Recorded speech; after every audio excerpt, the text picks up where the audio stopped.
بسم اللہ الرحمن الرحیم۔ السلام علیکم ورحمۃ اللہ وبرکاتہ۔ عابد راجہ چینل کی طرف سے آج میں اپنے دوستوں کو روزے دار کو مزدوری کب ملتی ہے، اس پر رسول اللہ صلی اللہ علیہ وآلہ وسلم نے کیا فرمایا وہ بتاؤں گا۔ حضرت ابو ہریرہ رضی اللہ تعالیٰ عنہ فرماتے ہیں کہ رسول اللہ صلی اللہ علیہ وآلہ وسلم نے ارشاد فرمایا، ان کی یعنی میری امت کے روزے دار افراد کی رمضان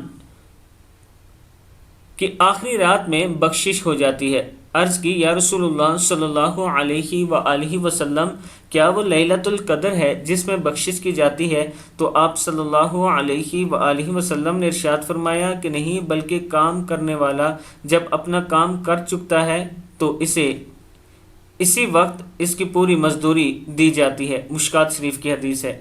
یعنی جو لوگ رمضان المبارک میں روزوں کی پابندی کرتے ہیں اور نیک عمل کرتے ہیں، برائیوں سے بچتے ہیں، تو آخری روزے کو اللہ تعالیٰ اس کے تمام گناہ بخش دیتا ہے اور اس کو جو اس نے رمضان میں اچھے کام کیے اس کا اجر ملتا ہے۔